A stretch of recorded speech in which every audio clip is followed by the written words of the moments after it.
Welcome to the Books and Travel podcast.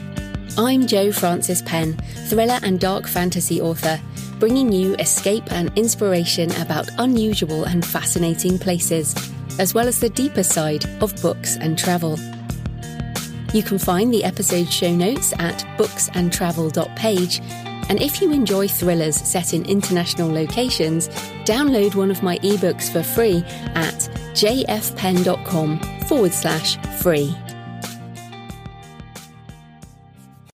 Hello travellers, I'm Jo Frances Penn, and in today's show I'm talking to Chandi Wyant about walking the Italian section of the Via Francigena and her lessons from her solo pilgrimage.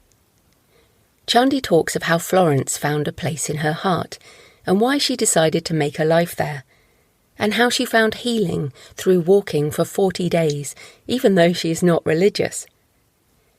I've talked about secular pilgrimage before on this show, and I think it's true for so many of us. When life becomes unbearable, walking can be a way through. The mind can heal when the body is moving, and being in nature helps us realise there are many reasons to carry on. We also talk about how the gifts of pilgrimage often show up later than we expect, and the joys and challenges of solo travel. I hope you enjoy the interview with Chandi.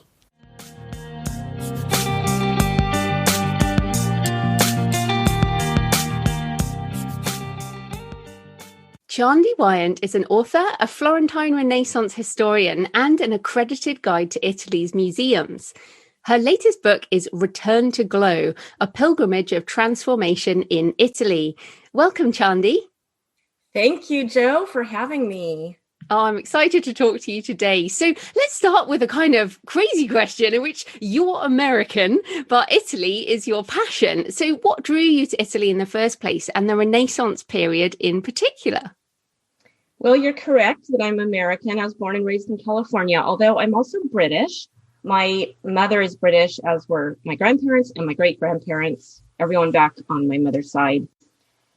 When I was 19, I budget backpacked around Europe. This was back in the 80s. And when I got to Florence, I was just astounded by the beauty of the city. And I thought the language was the loveliest thing I'd ever heard. And I became determined to learn to speak Italian.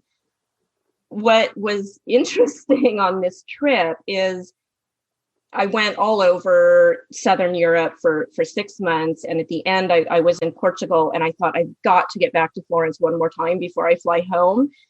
And I did a 3-day train ride that was before high-speed trains to get back to Florence. And I didn't speak a word of Italian. This was before the internet. And I thought, okay, how do I figure out what language school I could attend here? And I opened a phone book and managed, I'm not quite sure how because I didn't speak Italian, but to find the schools for foreigners that existed. And I went knocking on their doors and asked if they were affiliated with a program in the US so I could get credit. I hadn't started university yet. And I found a school, got myself signed up, and I returned. That was in September. I returned by January to spend 6 months there learning the language as best I could and taking some other courses. And so that was what kickstarted it. And then over the years, I just returned in various ways. And it wasn't until I was 40 that I went back to get a second master's degree, this time in Florentine Renaissance history. So what is it about Florence that keeps drawing you back? Well, in my opinion, it's the most beautiful city in the world, the most special because it holds 1/4 of the world's great art in its historic center. And you can walk across the historic center in 20 minutes. It's very pedestrian friendly. Now that I'm living there, I will say that the weather isn't necessarily the best compared to where I come from in California. I'm used to a very mild climate. So Florence in the summer, I find a little bit difficult, but those are things that come up once you are living there with the reality. There's the allure, there's when you travel, you can have continuously a sense of la dolce vita. And traveling is very different than actually trying to carve out a living. So I'm getting all sides of it at this point in my life. Yeah, I'll never forget seeing David for the first time. I think, you can see so much of this art online or in books, and until you see it in person, it's not as powerful. And I remember going in there and seeing David, and also seeing Michelangelo's slaves. I think it's at the Accademia. Yeah, and just realizing that the scale of things. And at the same time, there was a display of Michelangelo's inventions, his machines. I was backpacking at the time, and just like, wow, it did affect me. And I still remember being there, and also the stripes on I think the basilica, the striped marble, I guess it is, on the basilica. And just, as you say, the visual effect of Florence and the river, and these things stick in your mind. And I imagine you've walked around there at all times of day and seen all of these beautiful things. It really has an amazing abundance of beauty in all different lights, different times of the year. Like you said, the polychrome marble, the way the river changes color, the view of the city from Piazzale Michelangelo at sunset. It can be very dreamy. So it's interesting because, of course, your book is about refinding yourself. So let's start with, what is the Via Francigena, and why did you decide to walk this Italian stretch? The Via Francigena is a pilgrimage route from the Middle Ages. It starts in England, in Canterbury, and crosses France and Switzerland before entering Italy at the Gran San Bernardo Pass. It's a lot less known than the one in Spain, referred to as the Camino. The Via Francigena is based on the descriptions of an Archbishop of Canterbury called Sigeric the Serious, who walked it in 990 AD. And he needed to walk to Rome to receive the pallium from the Pope, which is a cloak that you need to obtain when you become Archbishop. So he took detailed notes on the route. And in the 1980s, the Italian researchers used Sigeric's diary to revive the route. And it started becoming a little bit known in the 90s. When I walked in 2009, it was still in its infancy.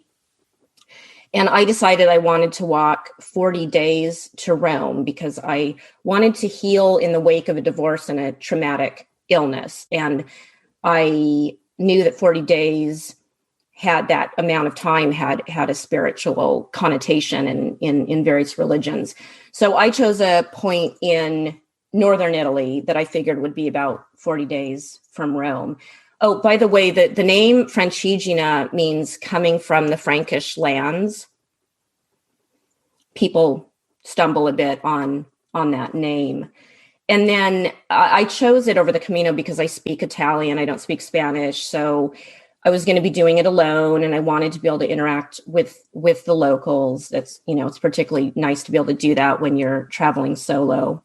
So what were some of the highlights of the way in terms of places you walked through? I would say the lesser known places. I'm quite familiar with Tuscany, but I wasn't familiar with the places in Lazio that were on the route. For people that don't know, Lazio is the region just south of Tuscany where Rome is. And I really enjoyed discovering Lago di Bolsena, which is the largest volcanic lake in Europe. The route led me along the edge of that lake through some wheat fields and red poppies. And when I got to the town of Bolsena, I stayed with nuns there, and I discovered the church of Santa Cristina there, which was very interesting. It's named for a girl, Christina, who lived in the 3rd century and converted to Christianity when she was about 12, and then she was persecuted for it. And apparently she survived being thrown into Lake Bolsena with a stone around her neck. And there's a altar in the grotto of the church that apparently has that same stone.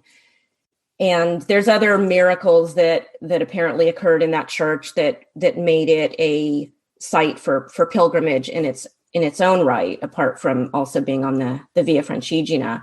And then I had a great experience with the nuns there at the convent. And then moving further into lots closer to Rome, I discovered the town of Sutri, which I basically hadn't even heard of. And Sutri is built on a tufaceous cliff, and it was one of the last strongholds of the Etruscans. It has an ancient amphitheater that's older than the Colosseum, which apparently could be Etruscan. So it could have been the inspiration for the amphitheaters that the Romans later built. And I had a really wonderful experience with the nuns. I love that you had a great time with the nuns. I do find that I call myself spiritual, not religious, and I have a degree in theology, and I love staying in religious places and visiting religious places. And it sounds like is it something similar for you? Because obviously 40 days has a religious symbolism. You're staying with the nuns. This is a religious pilgrimage. What was the spiritual angle for you? Well, I'm not religious. And at first I felt like a bit of an imposter. Some people I met, Italians I met on the route, would say, "Oh, you must be really Catholic to be walking to Rome." And it was an aspect of the pilgrimage that I hadn't thought about when I set out to do it.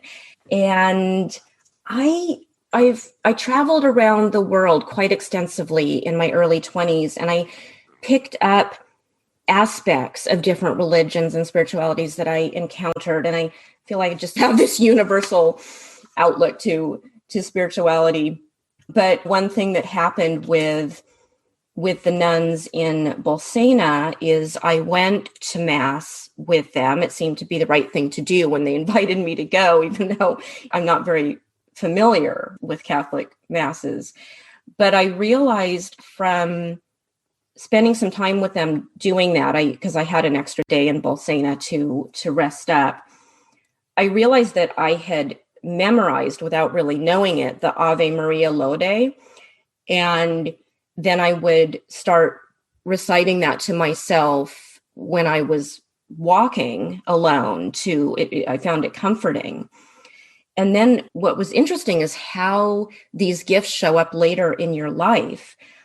Because speaking of spirituality, my parents were utterly non-religious, and I was raised without, not just no religion, but no spirituality. And about 4 years ago, my father was passing away at the house in California, and it was only my mother and I present. And we saw that he was, he'd been in bed, and we'd been caring for him for weeks or months, but he started exhibiting the signs that the hospice people told us would happen. So we knew the passing away process was starting. And I noticed that my mom just didn't have anything specific to do around that because of her utter lack of religiosity and spirituality. So I said, okay, well, what if we sing songs? And so we did that as he was passing. And then when he actually passed, I noticed there was still this void because of not having any religious or spiritual practice. And for me, it was too much of an absence. So I found myself saying the Ave Maria Lode in Italian. It was just something I could offer in the moment. And my mother said, "Well, I don't know what you said, but it sounded really beautiful." So yeah, it's just, there's a lot of gifts that came out of the pilgrimage that just percolate up years later. I love that. And I do think that there are a lot of frameworks that religions have for these important times in your life, whether it is a bar mitzvah or marriage or death and that kind of thing. It is interesting, isn't it, how we almost need that structure to come back to. And pilgrimage itself is, you were seeking and you went on a pilgrimage, even if you didn't necessarily know that you didn't resonate with the religious reason to do it. You still knew from some kind of deep human need that you could heal yourself by walking for a longer time, I guess. Exactly. And I think particularly choosing to do it solo gives you the solitude and reflection that you need to drop from your head into your heart. And on that solo aspect, I mean, I know, having done solo things myself, it's sometimes difficult to balance the solo experience with meeting other pilgrims on the route. So how did you balance that? And were there any encounters with people? You've mentioned the nuns, but did you meet other pilgrims on the way? What's interesting is because I was doing it when it was still in its infancy, I met a total of 8 other pilgrims the whole time. Mm. So if you contrast that with the Camino, where you meet thousands or see thousands every day, apparently, I haven't done it. So there was a lot of solo time. And so basically a need to balance it didn't really come up. Well, that's quite good. I mean, and in that way, did you miss other people? Did you have to find ways to like talk to people in the evening when you got food, or was being alone what you wanted it to be? It was. I knew that I never ever questioned when I received this spiritual message to walk across Italy when I was in this dark moment I was in Colorado at the time with the traumatic illness and divorce. And I was in this particularly dark moment, this message came, walk across Italy. And from that moment, I never asked myself, oh, do I want to bring a friend? It was very clear to me it needed to be solo. And I didn't really go into it with expectations of seeing a lot of other pilgrims or having that camaraderie. I didn't really know for sure what to expect. But the nice thing is, because I do speak Italian, I could go into a trattoria for dinner and chat. I found that there was times when I became quite a chiacchierone, which is like a big chatterbox. I would be in very small places off the beaten path, so that it was maybe often a trattoria that was quite empty, or I was there after hours, and whoever was working there just had time. You know what I mean? It was not a fast-paced restaurant situation. And so there was times when I had a lot of nice chats with proprietors. Yeah, I think sometimes we think we just want to be alone all the time, and then we realize we need people. I mean, I think the pandemic has done that. I'm an introvert. I love being on my own, and yet I have had enough alone time in this pandemic. I'm quite looking forward to being sociable again. So it's good that you had that balance. But you said there you heard this message, however that feeling came to you, walk across Italy. So what were the most challenging parts emotionally and or physically, and what fears did you have to overcome? Well, the most challenging physically was, unfortunately, I developed plantar fasciitis within the first maybe like 3 or 4 days into it. I started having symptoms. It's a very painful foot condition. It basically feels like shards of glass are being stabbed into your heels as you walk. I didn't know what it was. I hadn't had it before. I learned on about the 7th day what it was, and learned that you're supposed to stop the activity that created it, but I wasn't prepared to abandon the pilgrimage. So I had to deal with a pretty painful foot condition for basically the duration. And fears, yes. So I recount in the book that solo travel for me has been a way of overcoming the fear of violence against women. I had that fear starting when I was a teen because of a stalking incident. And I really started pushing myself to travel alone after that first backpacking trip around Europe when I was 19. It helped me insist to myself that I wasn't going to be disabled by that fear. And it helped me see that most people out there are good. But there are times, whether it was on the pilgrimage or other solo trips, where the fear comes up, and I just have to dig deep each time to find courage. And what I notice is if I pay close attention to myself and to my surroundings and to others, my intuitive skills are kicked into high gear, and solo travel gives me a wonderful opportunity to fine tune my intuition. And I think that's the best thing you've got when you put yourself out there solo in the world.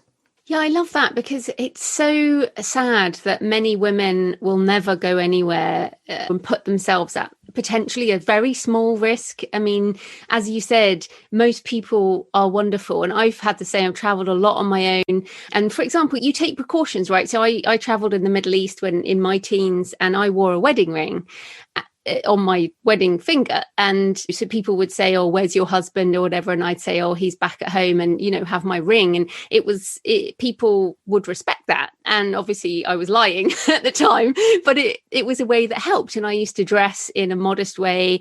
And for example, hiking alone, I wouldn't hike at night, for example. So we can take the precautions, but like you said, overcoming that fear has given you so much more than if you had just stayed at home and been entirely safe.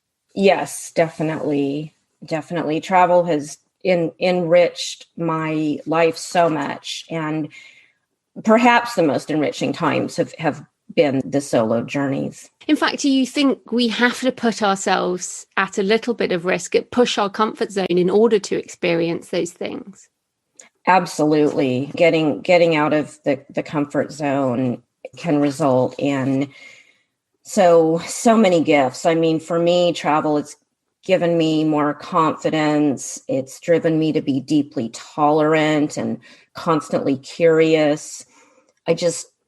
I love that when travel is done in an in-depth way, and if you can have open-minded conversations with people who have different beliefs, and like you said, abandon your comfort zone and seek cross-cultural knowledge, for me, it is so significant. It's a great way to promote cross-cultural understanding and tolerance. And these ideas crystallized for me on my first trip back when I was 19, and they're always way markers for my travels. You do mention quite a lot of delicious food in the book. I wondered if there was anything you particularly remember or a memorable occasion on your pilgrimage. I mean, sometimes it's the simplest things really important. Like for me, on the pilgrimage I did from London to Canterbury, it was literally a gin and tonic at the end of walking 40 kilometers that was very memorable. Oh, fantastic. I love gin and tonics in the summer in Florence when it's so over the top hot. I can't even do wine because it's so hot. I need a gin and tonic with a lot of ice, a lot of lemon.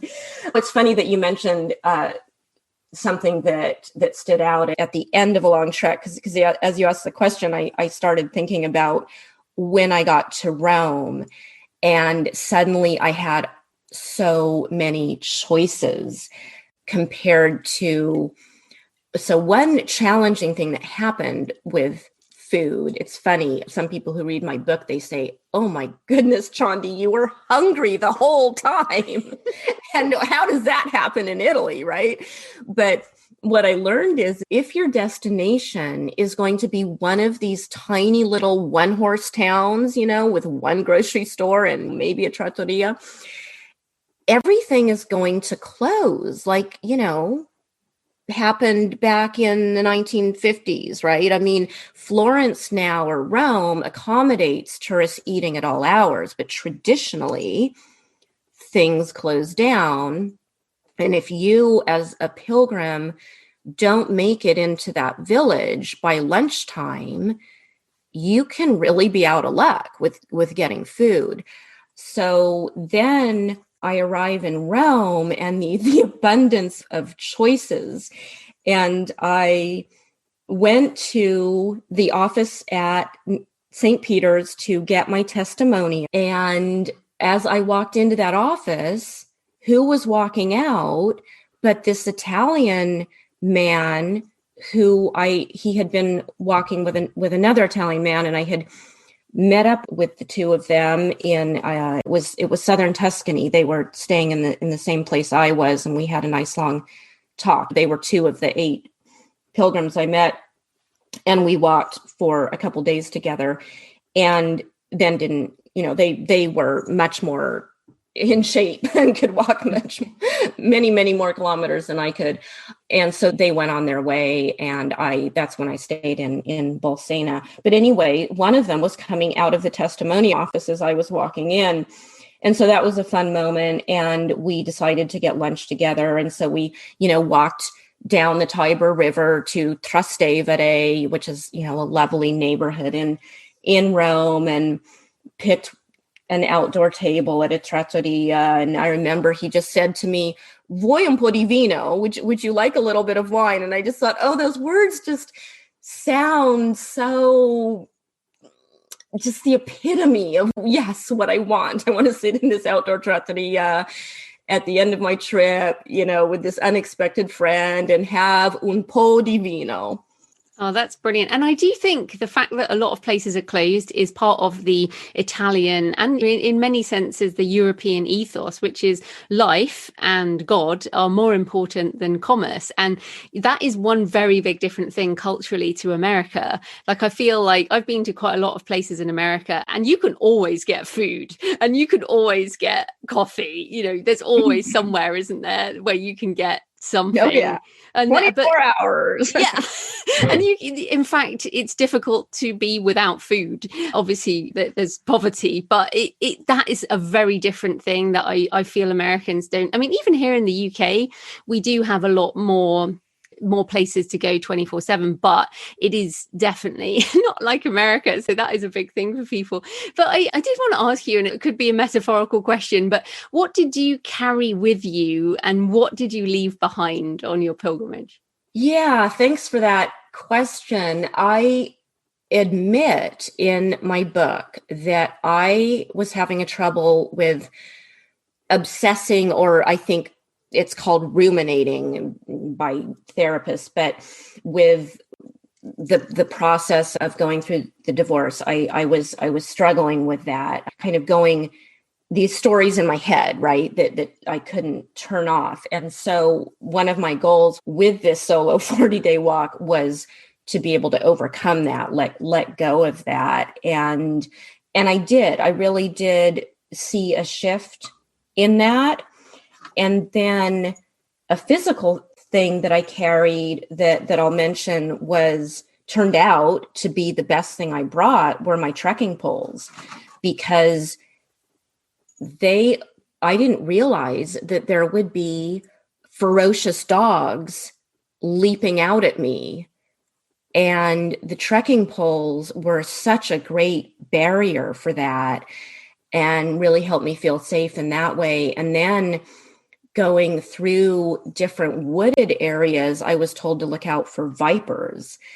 And I was told if I pound my trekking poles vigorously as I went, that it warns the snakes. So that was very comforting as well. I don't think people think about dogs and snakes in Italy. I mean, that just sounds feral and wild, not like Tuscany and Lazio. Yeah. In each region, some of that happened. I started up in the region of Emilia-Romagna, and I had to go over the Apennines to drop down into Tuscany. And that's where I was warned about vipers. Wow. So that's exciting, really. And do you think that you left anything behind on the pilgrimage? Was it gone when you finished? I would say the significant piece of emotionally that I left behind was the tendency to obsess and recount these stories in my head. And there was a moment leaving Siena when I was able to view my ex-husband in a much more gentle, understanding way. And I literally just felt like I almost just dropped to my knees with gratitude. Wow, I think that's really important. And that's why I think we do these trips, because we realize there is no other way to deal with it. Like, sure, you mentioned a therapist. You could spend a lot of time in therapy, or if you walk for 40 days, you can get over quite a lot. Yeah. And then the process of writing the memoir was so wonderful with the extra depth of understanding that I received from working with all of that material, with the gifts of the pilgrimage, and going more deeply into them in order to recount them on the page. There were a lot more insights that came out from that process as well that were wonderful. So while you were walking, how did you record your thoughts at the time? Were you journaling every night or something? Yes, I brought with me a couple small notebooks and a couple pens. I, in fact, did not own a smartphone at that time, and I didn't have I had a little old style cell phone that was just for emergency phone calls, but I didn't have a smartphone or a GPS or even maps.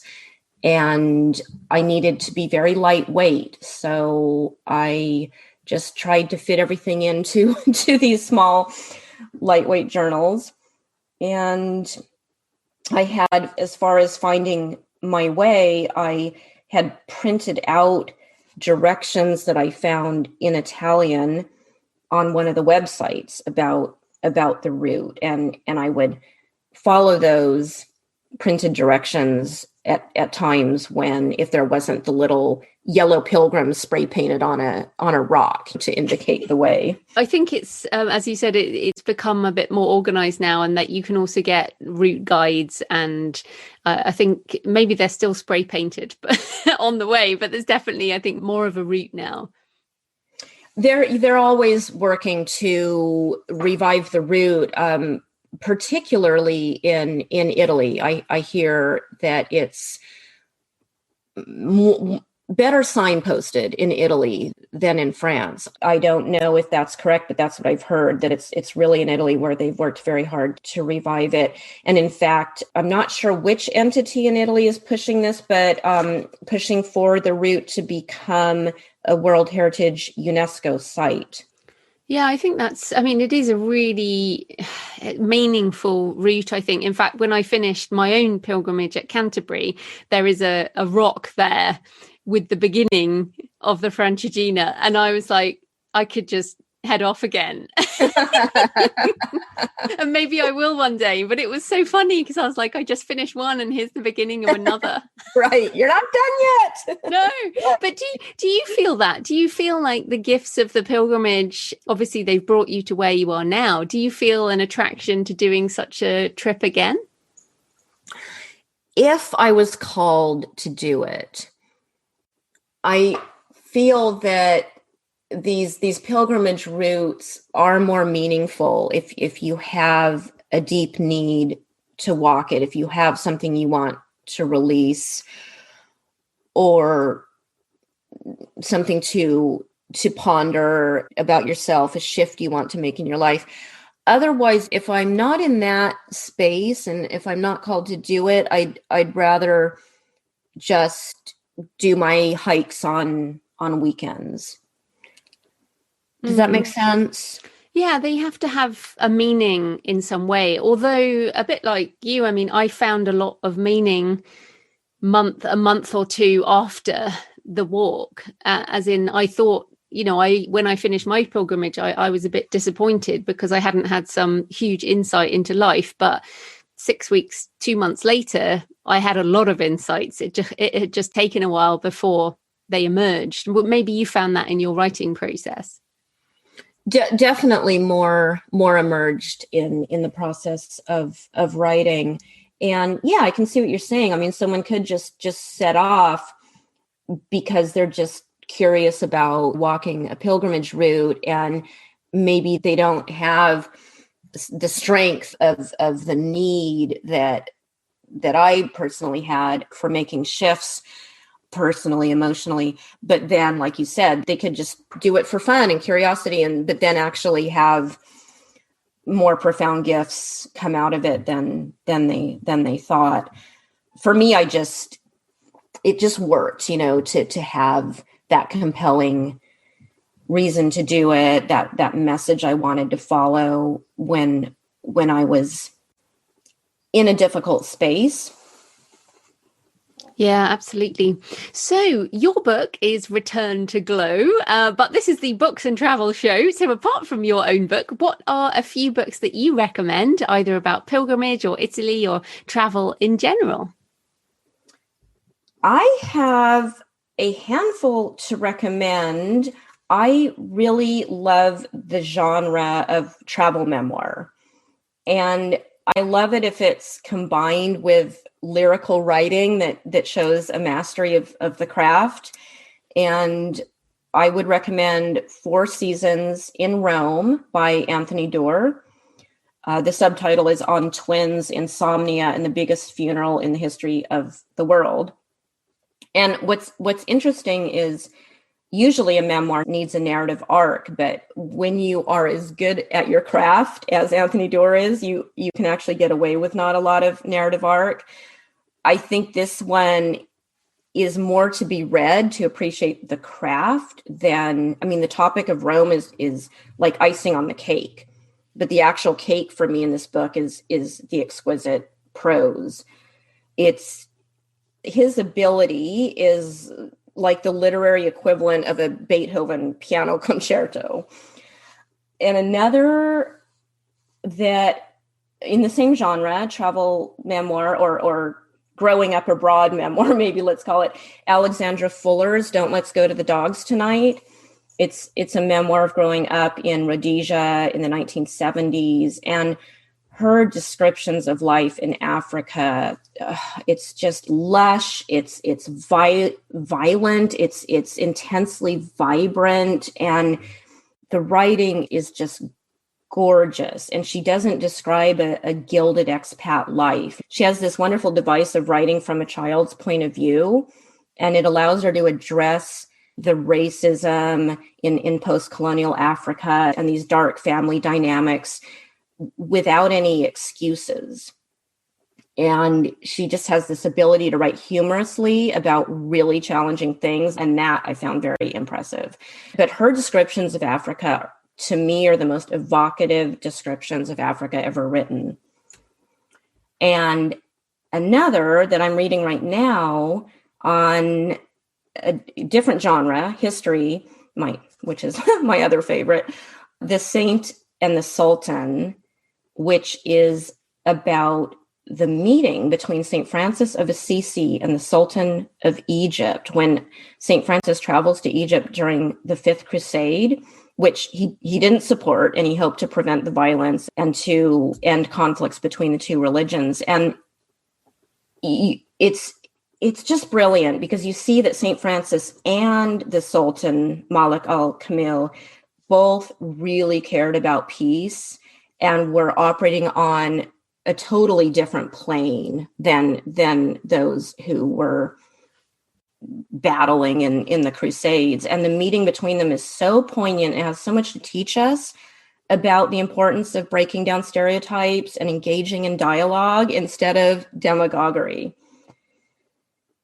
And I also want to mention writings, these compilations of women travelers. Like there's a handful. There's one called Maiden Voyages, edited by Mary Morris, that compile writings of remarkable women travelers, like from the 1600s to the 1900s. And I think it's really worth seeking out these anthologies because they show us that courageous women were out there hundreds of years ago, and they were bucking tradition and setting aside societal expectations and traveling to far-flung places and writing in a genre that was, overwhelmingly masculine. And a lot of their travel writing and their accomplishments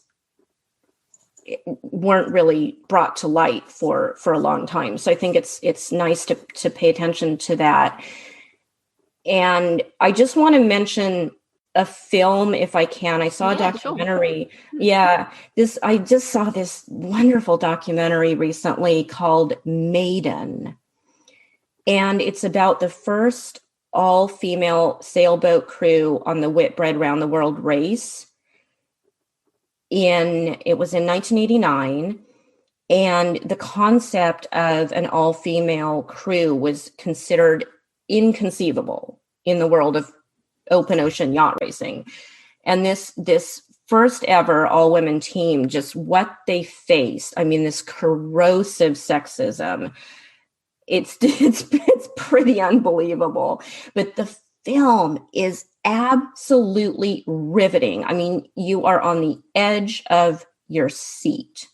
That's fantastic. I'm looking forward to that. And it's great to have book recommendations and film recommendations. So thank you. So where can people find you and your book online?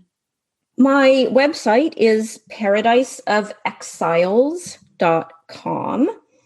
And on there, you can find information about the tours in Florence that I offer, that I was offering before COVID, and I hope I'll be able to offer again soon.